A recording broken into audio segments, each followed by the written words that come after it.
Hello friends, कैसे हैं आप लोग। और आज हम लोग एक बिल्कुल ही नया कॉन्सेप्ट देखने वाले हैं। दो नए कॉन्सेप्ट हम लोग देखेंगे। पहला है ये जो auction process. Second is types of buyer and sellers. Auction process और types of buyer sellers share market में काफ़ी इम्पोर्टेंट टॉपिक हैं। अगर इसे कोई भी आदमी समझता है तो वो उसके लिए आगे की जर्नी जो है बाय एंड सेल की, वो थोड़ी सी इजी हो जाती है। क्योंकि स्टॉक मार्केट में आपको हमेशा ये पता होना चाहिए कि आप क्या बाय कर रहे हैं और किस लेवल पे बाय कर रहे हैं और क्यों बाय कर रहे हैं।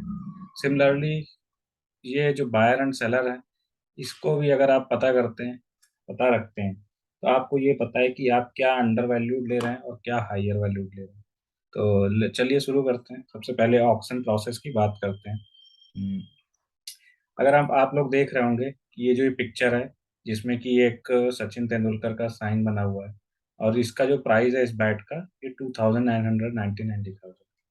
तो आप लोग ये सोच रहे होंगे कि ये मैं बैट की पिक्चर क्यों दिखा रहा हूँ या ये केक की पिक्चर में क्यों दिखा रहा हूँ आप लोगों को। तो चलिए इसको मैं आपको बताता हूँ मैं क्यों दिखा रहा हूँ। अगर मान लीजिए ये जो बैट है, जिसकी कीमत 2999 है, और ये किसी सेलिब्रिटी के हाथ का साइन किया हुआ है, या कोई फेमस हम लोग पिक्चर ले लेते हैं। हम लोग जानते हैं काफ़ी ज़्यादा पेंटिंग्स वगैरह महंगी महंगी बिकती हैं, तो लाखों करोड़ों में, तो लोग लेने भी जाते हैं। अगर हम बात करें कि इस बैट की जगह अगर आप ये जो बैट है, इसको आप अगर साइन कर दें, तो उसकी प्राइसिंग क्या होगी। और मान लीजिए कि जो सचिन तेंदुलकर के हाथ का ये एक छोटा सा 16 इंच का जो बैट है, इसकी कीमत यहाँ 2999 है, और इसको नॉर्मल ऑक्शन प्रोसेस में उतार दें, तो हो सकता है कोई इसके 2 लाख भी देने को तैयार हो, कोई इसके 3 लाख भी देने को तैयार हो। तो क्या हुआ, जहाँ 2999 है, जब वहाँ पे लोग ऑक्शन में आए और भीड़ में आते हैं और वो लेने के लिए बिल्कुल बेकरार हैं, तो जो प्राइस है वो हमेशा क्या कर रहा है, 2999 से क्या है कि हाइयर वैल्यू पे ऑक्शन होता चला जा रहा है। सिमिलरली अगर मैं ये कहूँ कि ये जो बैट है, ये आपके घर में किसी बच्चे के हाथ का साइन किया हुआ है, और उसे ऑक्शन लगाते हैं, और उसका प्राइस हम रखते हैं लगभग 3 लाख रुपए, तो आप बताइए उसको कितने लोग लेने आएंगे। चलिए आपने उसको 3 लाख से क्या किया, 2 लाख पे ले आए। अब कितने लोग आएंगे। चलिए मैंने उसको 1 लाख पे किया, 50,000 पे किया, 10,000 पे किया, 5,000 पे किया, 500 पे किया। मुझे लगता है शायद बच्चे की जो दादी हैं वो शायद 100 रुपए में ही ले लेंगी, जब तक आप खुद नहीं सस्ता कर देते। तो मेरा ये कहने का मकसद इतना ही है कि जो प्राइस है वो हाइयर हाई बनाते हुए तब तक निकलता जाएगा जब तक उसकी मार्केट में वैल्यू है।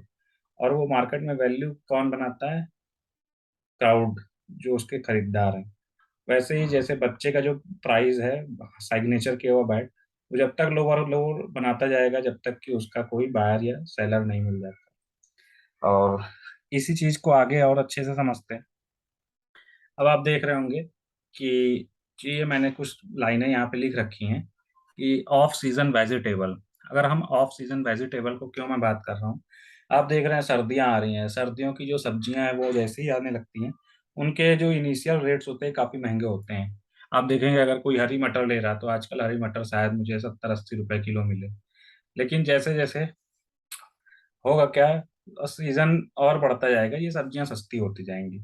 तो अब मान लीजिए आप जो वो ऑफ सीजन सब्जी है, अभी जैसे मान लीजिए कि ठंडियों में जो हरी मटर है, अभी आप मार्केट में जा रहे हैं, वो आपको 70 रुपए केजी मिल रही। लेकिन आप तब तक उसको नहीं लेंगे जब तक कि वो आपके रीचेबल प्राइस में ना आ जाए। मैं सबकी बात नहीं कर रहा हूँ, हो सकता है कुछ लोग उसे 170 पे भी लेने की बात करें या 270 पे भी। मैं एक नॉर्मल आदमी के हिसाब से बात कर रहा हूँ कि जिन्हें वो प्राइस, उस सब्जी की जो राइट प्राइस है वो लगती है कि ये प्राइस है, तो वो उस राइट प्राइसिंग पे जाकर के उसको बाय करेंगे। जैसे कि मैंने आपको बताया, हरी मटर जो 70 रुपए किलो है, शायद आगे जाकर के जब वो सीजन में बिल्कुल फ्रेश आने लगेगी, तो शायद वो 10 रुपए या 8 रुपए केजी में मिलने लगे और आपको मिलने लगी।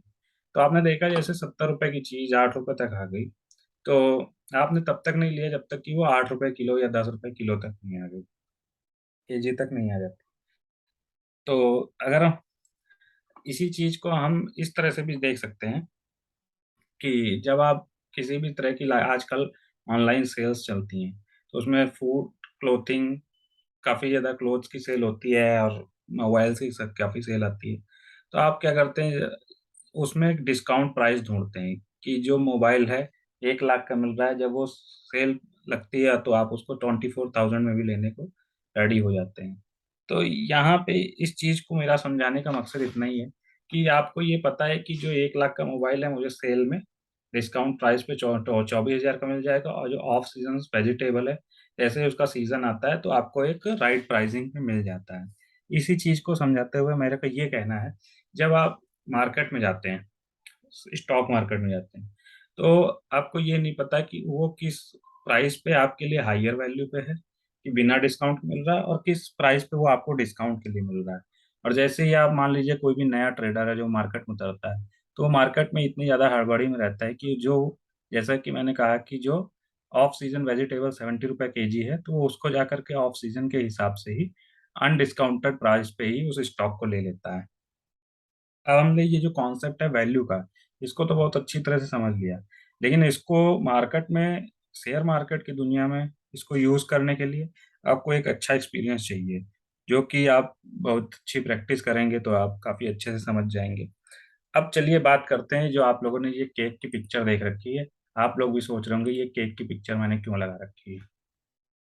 केक की पिक्चर इसलिए लगा रखी है कि मान लीजिए एक नया केक बनाने वाला आदमी है और वो मार्केट में उतरता है, और जैसा कि आप देख रहे हैं इस केक में नीचे देखिए प्राइसिंग भी लिखी हुई है कि जो डिलाइट केक है इसका हाफ केजी का प्राइस 545 है, 16% डिस्काउंट पे। और मैंने कहा कि ये कोई नया आदमी है वो जो सेम टू सेम ऐसा ही केक बनाता है, और वो क्या करता है मार्केट में अपने केक्स को उतारता है, और उसे ये नहीं मालूम कि मेरे को अपनी प्राइसिंग क्या रखनी चाहिए। तो उसने क्या किया मार्केट में, अपना जो केक है इसको 200 कहा कि सबसे पहले मैं इसको 200 रुपये पर केजी पे बेचता हूँ। यहाँ हाफ केजी की बात है, ये 200 रुपये में 1 केजी की बेच रहा है। अब उस 200 रुपये में जब वो आदमी 1 केजी बेच रहा है, तो वहां पे उसको पहली बार में पहले हफ्ते 1,000 ऑर्डर आते हैं।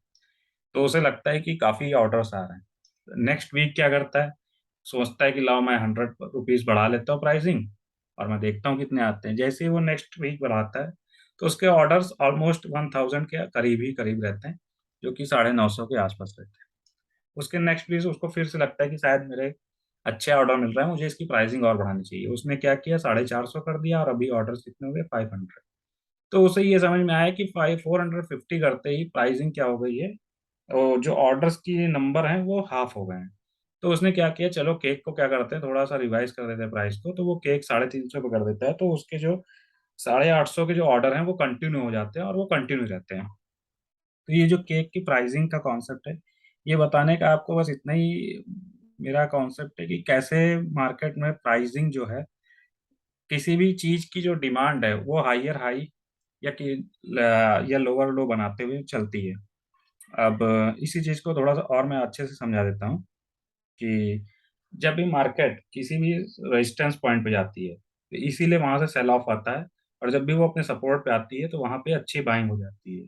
तो इस चीज को बताना मेरा काफी इम्पोर्टेंट है, क्योंकि जब तक हम लोग ये जो मार्केट में जो ऑक्शन प्रोसेस है, और जो ये वैल्यूएशन है, जो किसी भी स्टॉक की जो कहाँ पे वो हमें हायर वैल्यू पे मिल रहा है, कहाँ पे वो हमें लोअर वैल्यू पे मिल रहा है, ये चीज जब तक हम नहीं समझेंगे, तब तक हम इस स्टॉक मार्केट में हमेशा एक नए ट्रेडर की तरह बिहेव करते रहेंगे।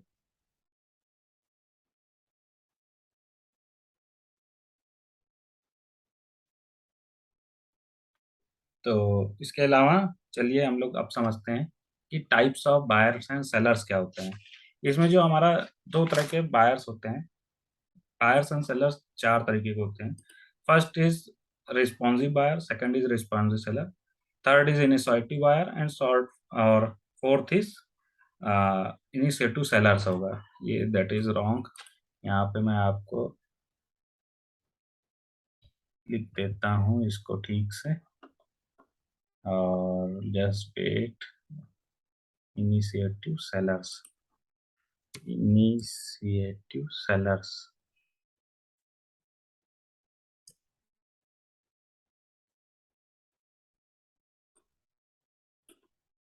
Initiative sellers.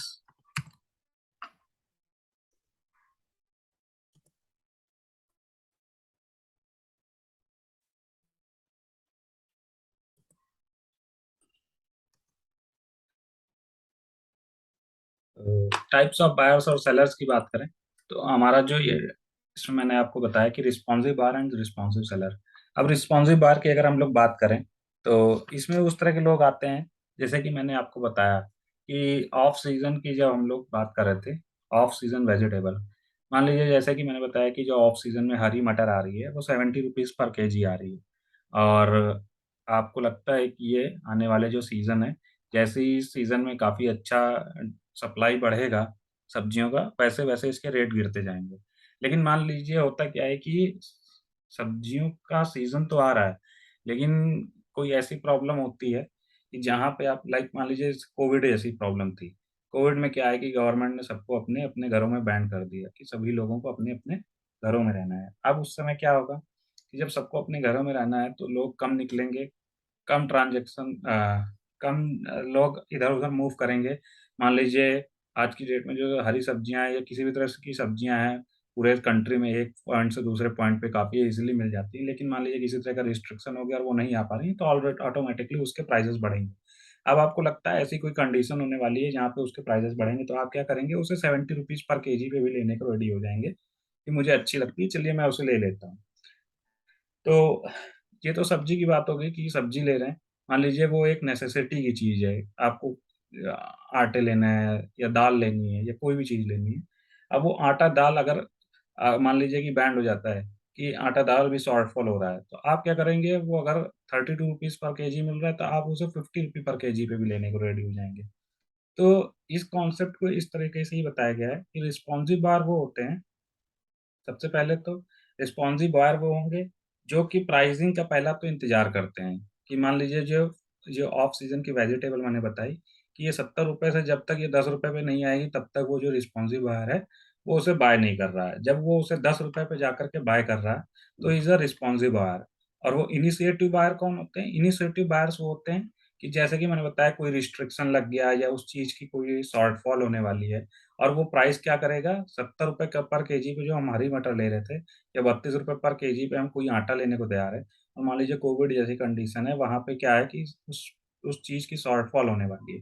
तो शॉर्टफॉल होने के कारण क्या है, लोग उसे महँगे दाम पे भी लेने को तैयार हो जाएँगे और वहाँ पे जब क्राउड काफ़ी तेज़ी से उसे लेने जाएगा, तो ऑटोमैटिकली जो चीज़ ₹32 पर केजी आटा मिल रहा है, तो वो जाकर के एक्सप्लोड होने लगेगा उसका प्राइस और एक्सप्लोड होकर के वो ₹50, ₹60, ₹70 इवन 100 तक भी जा सकती है। तो ऐसे बायर्स जो किसी आने वाली कंडीशन को कि देखते हैं कि वहाँ पे उस प्राइसिंग और भी ज़्यादा महँगी हो सकती है और वहाँ पे काफ़ी ज़्यादा बायर्स उस पर्टिकुलर प्राइस पे लेने को तैयार हो जाते हैं, तो वो इनिशिएटिव बायर कहलाते हैं। और जो एक्सप्लोजन ऑफ बायर होते हैं, एक्सप्लोजन ऑफ बायर क्यों? क्योंकि उसे लोग ज़्यादा से ज़्यादा लेना चाहते हैं और उसे नई हाई वैल्यूज़ तक ले जाते हैं। इसी तरीके से रिस्पॉन्सिव सेलर कौन होते हैं? रिस्पॉन्सिव सेलर भी का कॉन्सेप्ट भी ऐसा है कि मान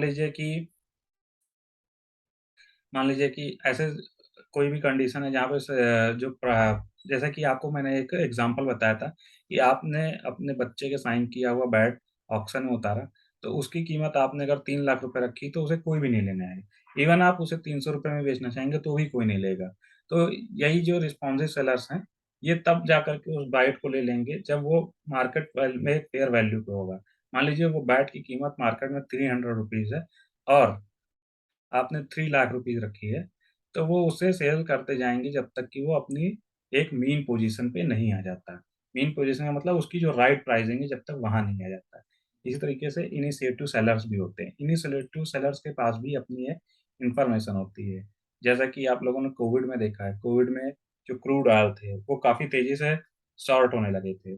तो हुआ क्या कि जब पूरी दुनिया में सभी जगह पे रिस्ट्रिक्शंस लगे हुए थे कि कोई भी ट्रांज़ैक्शन नहीं हो रहा है, कोई भी मूवमेंट नहीं हो रहा है।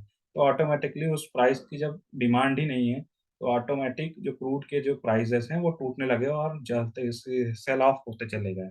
तो वहाँ पे ही इनिशिएटिव सेलर्स और भी तेज़ी से उस प्राइस को सेल करते चले जाते हैं और सेलिंग बढ़ती जाती है। इस कॉन्सेप्ट में ही मैं एक चीज़ और आपको बताता हूँ कि जो हाइली सक्सेसफुल ट्रेडर होते हैं, वो इस market value concept, responsive buyer and selling concept इसको जब अच्छे से समझते हैं, तो वो अपने 1-2 सेटअप्स को ही रखते हैं जो उनके फ्रूटफुल ट्रेडिंग सेटअप्स होते हैं, जो उनके लिए काफ़ी ज़्यादा ब्रेड एंड बटर का काम करते हैं। जब वो उन सेटअप्स पे काम करते हैं, तो उन्हें काफ़ी ज़्यादा अच्छे प्रॉफिट्स मिलते हैं। तो जो हाइली जो सक्सेसफुल ट्रेडर हैं, वो अपने ब्रेड एंड बटर सेटअप्स को हमेशा किनारे करके रखते हैं, और जो मार्केट है, इस मार्केट में हमेशा 2 तरह के ट्रेडर काम करते हैं। एक न नए ट्रेडर, एक पूरे एक्सपीरियंस ट्रेडर। जो नए ट्रेडर्स होते हैं, उनको काफ़ी ज़्यादा पैसे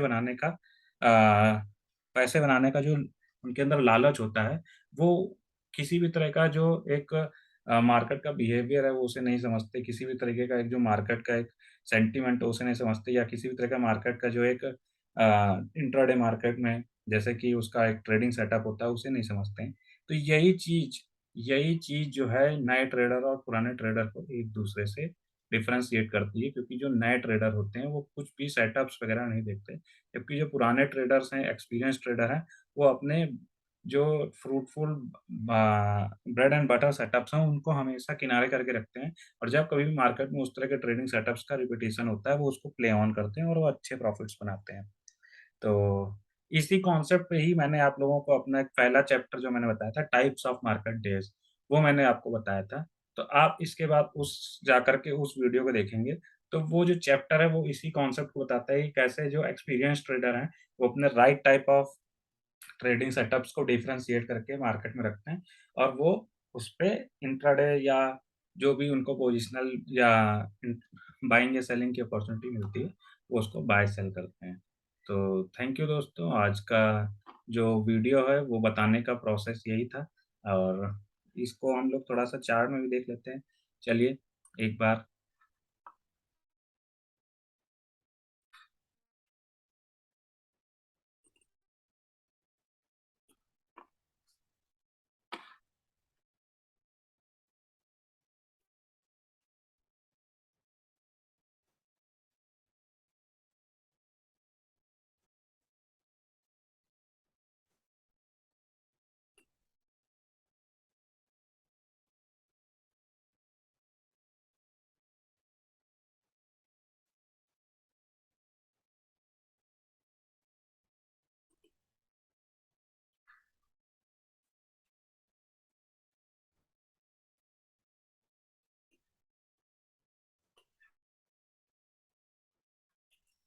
अब अगर आप देखें, जो मार्केट में जो 2020 का जो फॉल आया था, और उसके बाद जब मार्केट में काफ़ी ऐसी बातें होने लगी थी कि ये मार्केट 1000 तक भी ब्रेक डाउन कर सकती है। तो आप देखें,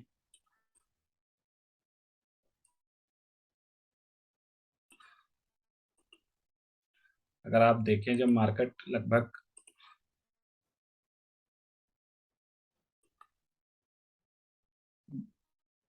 निफ्टी बैंक जो let me come on Nifty first.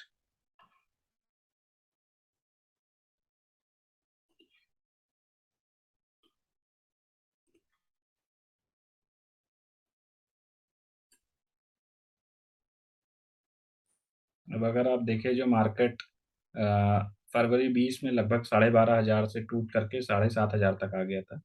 तो वो क्या था? यहाँ पे हमें सिंपल यही कॉन्सेप्ट लगाना था, जैसा कि मैंने आपको बताया कि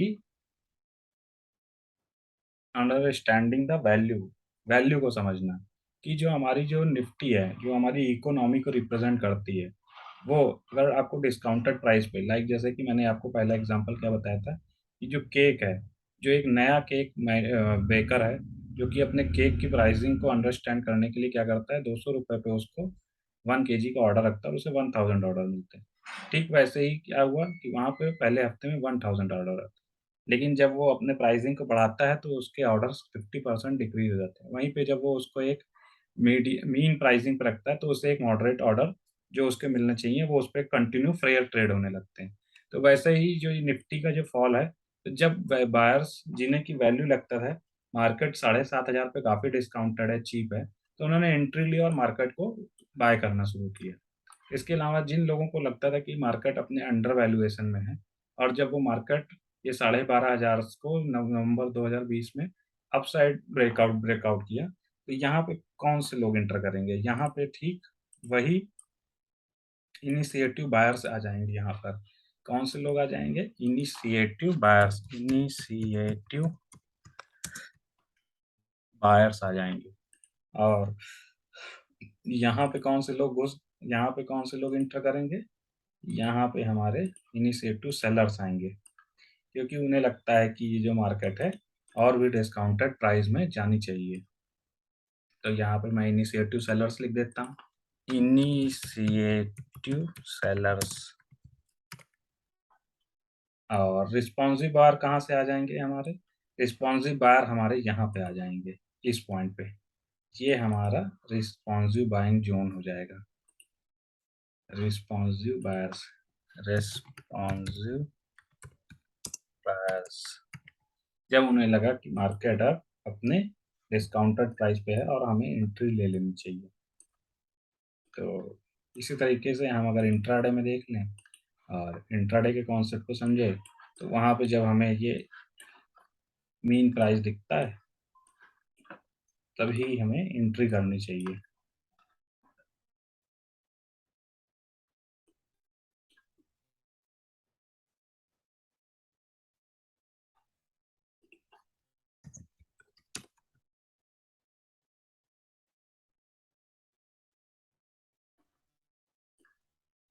अगर आप देखें, मैं केवल अगर 14 अक्टूबर का ही एग्जांपल लूँ, 14-15 का, तो आप देखें कि ये एक